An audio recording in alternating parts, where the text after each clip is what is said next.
Ya tadi seperti disampaikan Pak Haritanu, kita ini kan mencapai threshold, artinya kita bisa mengumumkan calon presiden dan tentunya dengan calon wakil presiden.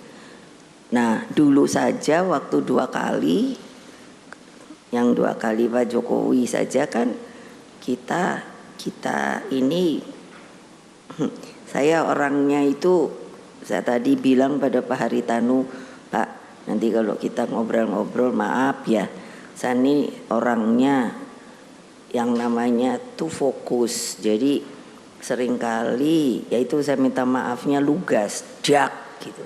Nggak ada kesini dulu, kesini dulu, baru nanti ke sono. Capek kalau begitu. Jadi ya sudah, tinggal mau terima apa tidak, mau bersama apa tidak, begitu. Supaya apa? Lah orang baru begitu saja sudah ruwet, apalagi nanti menjalankannya. Jadi tinggal begitu. Mau ikut PDI Perjuangan, mari gotong royong. Kalau udah mau ya ndak apa-apa, itu kan ada aturannya. Nah jadi dengan demikian sudah banyak toh nama yang saya dengar, ada yang disampaikan ya, tapi kan saya boleh dong milih sendiri. Kalau saya mau milih sendiri lalu ada aturan ndak boleh, sangat boleh. Makanya ya saya dengarkan dulu. Jangan nanya lagi ya nanti kapan-kapan. Ya lu tiap kali kumpul itu aja Pak Haritanu. Ya sudah nanti juga kan, masa nggak diberitahu lah. Kalau ditanya tanggalnya ya tunggu aja dulu. Terus kalau siapa orangnya ya tunggu aja dulu. Saya harap sabar aja ya. Nanti kan sudah pasti akan ada nama. Terus wah yang ini sudah ribut tapi saya seneng. Wah nanti ibu pasti ngeluarkannya tanggal 24. Saya ketawa aja. Untungnya saya sebagai ketua umum bahwa saya bisa memutuskan sendiri. Terima kasih. Itu tentunya sebagai ketua umum bisa memutuskan sendiri. Mas Nyarwi senyum-senyum melihat apa yang disampaikan oleh Bu Mega. Apa yang bisa dibaca dari pernyataan Bu Mega itu? Ya, kalau kita melihatnya panggung depan ya Putri ya. Tapi ada beberapa kata kunci dari Bu Mega yang menarik. Saya orangnya lurus. Kalau terima, kalau enggak gitu ya. Tadi kan jelas ya. Terus kemudian juga otoritas untuk bisa memutuskan gitu ya. Nah, apapun lah, kalau kita lihat tawaran yang disampaikan oleh Pak Sekjen Pak Hasto itu, saya kira itu juga sebuah ketawaran juga ya kepada Partai Demokrat khususnya AHY. Dan ini godaan yang menurut saya sangat serius dan godaan yang berat juga bagi Demokrat dan AHY. Ini momen yang kritikal juga saya lihat. Apakah akan keluar dari koalisi yang sudah dirancang gitu, koalisi perubahan dan persatuan gitu. Dan ingat loh, Demokrat itu partai yang kedua menandatangani, setelah itu baru PKS loh di Piagam itu. Nah itu kan kontribusinya besar ya. Nah apakah keputusannya ke sana misalnya begitu? Artinya tetap konsisten gitu, istiqomah tadi bahasanya gitu.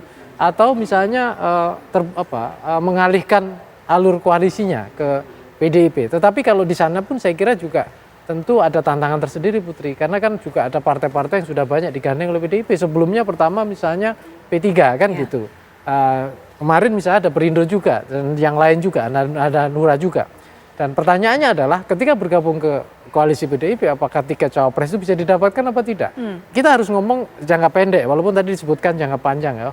Artinya berpikir untuk masa depan bangsa, mencari profil sosok capres-cawapres yang bisa katakanlah melihat ya, menavigasi Indonesia di tengah berbagai tantangan geopolitik misalnya. Oke, tetapi tetap saja kan kalau kita lihat dalam jangka waktu sekian bulan sampai setahun ke depan, itu kan tetap yang dipikirkan adalah bagaimana membangun koalisi yang solid, masing-masing blok koalisi ya, kemudian pasangan capres-cawapres gitu ya, yang bisa diandalkan untuk bisa kompetitif dalam arena pemilu kan gitu. Nah kalau syarat-syarat itu, potensi-potensi elektoralnya, daya tarik elektoralnya, kemudian tidak bisa diandalkan, saya kira juga itu mereka akan memilih peluang-peluang mana saja yang bisa memenangkan. Dan ini kan strategi marketing politiknya berlangsung di berbagai lini, Putri. Yang lini pertama itu antar elit, yang seperti godaan-godaan begini ya, untuk merajut koalisi dan mencari blok koalisi yang dipandang bagus dan solid, sekaligus punya potensi pasangan capres-capres yang bagus. Nah yang kedua itu juga koalisi partai-partai yang dimana ketika dia solid, seluruh resourcesnya itu bisa digunakan untuk mengelola ya proses komunikasi politik dan marketing politik. Ya termasuk apa memperluas penetrasi basis elektoral ke pemilih misalnya. Kayak tadi itu tentu kita hanya melihatnya dari statement terbuka ya. Kayak tadi Pak Hasto bilang bahwa ada respon publik yang bagus ketika misalnya nama AHY disebut juga sebagai kandidat cawapres. Artinya apa? Saya lihat kalau dengan statement itu berarti PDIP kan juga melakukan evaluasi terhadap pasar politiknya. Artinya ada peluang nih AHY pasangkan dengan Mas Ganjar. Tapi balik lagi, ini sekaligus ujian terberat bagi Demokrat nih. Apakah tetap memperkokoh koalisi dengan Nasdem dan PKS gitu, atau justru nyebrang ke pagar sebelah kan gitu. Itu dia. Baik, ada peluang tapi juga ada ujian, itu yang dirasakan oleh Demokrat kali ini, Bang Ipang. Iya, memang ini kan ujian ya Pak partai. Tetapi yang jelas menurut saya political game teori terjadi, permainan cantik yang dimainkan oleh Pak Hasto, Sekjen dan PDIP, bagaimana hari ini dibuat koalisi perubahan retak kan gitu. Nah ini testing the water cek ombak ini sedang dimainkan oleh PDIP lewat tawaran-tawaran yang menjanjikan. Yang kedua adalah basis koalisi tadi, kalau misalnya kalau dari Pak Hasto mengatakan dengan PKS, dengan Demokrat tidak akan berkoalisi, beliau sendiri yang ngomong waktu itu. Nah kalau kita lihat secara historikal, mungkin iya, tidak akan mungkin dengan Demokrat, karena sejarah historikalnya yang panjang tadi.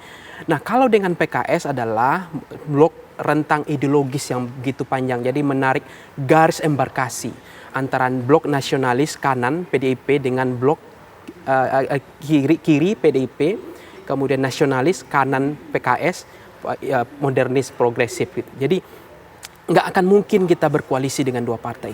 Nah pertanyaan yang menarik Mbak Putri, kenapa tiba-tiba ini kayak Syahrini ya maju mundur tapi cantik ini. Kok perkataan diksi prasanya Pak Hasto yang 2 tahun atau 1 tahun yang lalu itu bisa berubah? Apa yang menjadi penyebab?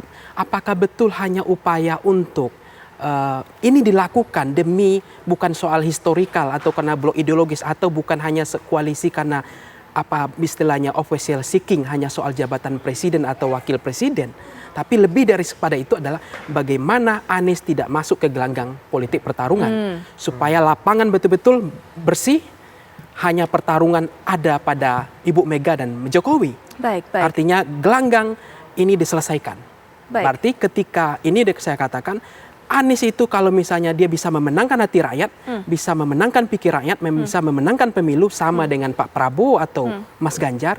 Tapi kalau kemudian cara mengalahkan Anies adalah dia tidak bisa masuk panggung. Mestinya kalau ingin mengalahkan Anies adalah kalahkan di gelanggang panggung.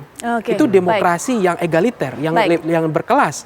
Jangan kemudian ada konteks bahwa ini dipaksakan oleh PKS, oleh PDIP, dipaksakan oleh Demokrat hanya untuk bagaimana ya Anies akhirnya keluar gelanggang, tidak masuk gelanggang. Kalau ingin bertarung saya fair ya, equality, kesetaraan, demokrasi terbuka. Kalahkan Anies di panggung, di gelanggang, tapi jangan kemudian ada indikasi memang ini kok takut betul gitu. Baik, itu kita sampai poin di situ, tapi satu lagi Putri. Mungkin ini nanti. game ini luar biasa. Betul, Nah ini mungkin kita hanya bisa berikan kesempatan sangat singkat baik kepada Bang Nanda kemudian juga Bang Saan untuk kalimat penutup. Silakan mungkin Bang Saan dulu tadi. Singkat saja Bang Saan memberikan pendapat apa yang disampaikan oleh Bang Ipang. Ini cara untuk bisa membawa Pak Anies ini keluar dari gelanggang. Bang Saan silakan. Ya kalau Bang Pangi berpikiran dan punya pandangan seperti itu wajar, dan saya yakin masyarakat kebanyakan juga akan berpandangan seperti itu, bahwa apa yang dilakukan oleh PDIP dengan menghilangkan konsistensinya yang disampaikan oleh Sekjen yang tidak akan pernah berkoalisi dengan dua partai, itu tiba-tiba itu mereka abaikan itu semua, ini kan ada inkonsistensi, tidak ada konsistensi. Yang selalu mereka kedepankan soal etika, soal konsistensi. Nah hari ini mereka melanggar sendiri. Baik. Nah ketika mereka sangat sendiri, pasti ada pragmatisme. Jadi wajar kalau ada pandangan, ini hanya upaya untuk mengganggu atau ya kalau bahasa Mas Pangi menjegal kan gitu. Itu menurut saya sah-sah saja kalau ada pandangan seperti itu. Oke, Bang Saan, terakhir Bang Renanda, silakan penutup singkat Bang Renanda.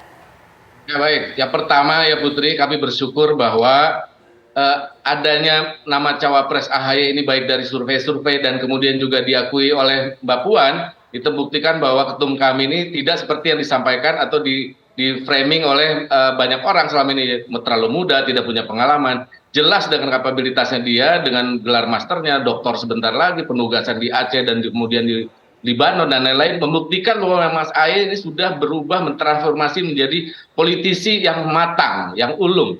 Dan dalam hal ini kita melihat bahwa kenapa sekarang, kenapa tidak dari lalu, kami Partai Demokrat tidak mau husnuzon. Posisi kami, sikap kami adalah kita mau ini husnuzon saja. Mungkin teman-teman di PD Perjuangan juga akhirnya melihat memang bahwa tantangan Indonesia ke depan ini tidak seperti yang kita bayangkan, bahwa ini kita bisa langsung mercusuar, kemudian growth tinggi dan segala macam. Banyak sekali tantangan yang harus kita hadapi, terutama di pemilu ini yang kita harapkan. Pemilu ini ingin sepertinya semua ini sepakat bahwa pemilu ini harus berjalan dengan baik, jujur, adil, tertib, damai, dan tidak ada satu partai politik koalisi satu dan lain berhadapan dengan keras mengeras, saling menghabisi dan segala macam, sehingga inilah mungkin momen yang paling pas untuk menentukan semua sekarang harus duduk bersama, membicarakan tidak lagi hal-hal yang pragmatis, tapi juga hal yang sifatnya memang untuk kepentingan bangsa ke depan. Ini yang kami tangkap. Nah sekarang soal bagaimana posisi kami Partai Demokrat. Mohon maaf, waktunya terbatas sekali Bang Renanda. Oke, yang jelas kami konsisten. Kami tidak melihat ini sebagai ujian, tantangan, cobaan, digoda dan tidak macam. Kami konsisten dengan segala kesepakatan yang dibangun oleh kami bertiga. Tapi tentu yang menentukan tadi karena kesepakatan, tentu kami harapkan justru karena kesepakatan inilah yang membangun konstruksi bangunan kami sehingga kami punya kesamaan. Nah jangan sampai salah satu dari partai ini yang tadi nanti tidak sesuai dengan kesepakatan, tentu ini satu hal lain. Tetapi sepanjang itu dilakukan, kami pahami Bang Renanda, kami pahami betul. Kita akan tetap berada di dalam koalisi perubahan. Terakhir, pengamat. Makasih Bang Renanda, Bang Saan juga makasih, Bang Ita makasih, Mas Nyarwi makasih. Kita akan kembali saat lagi.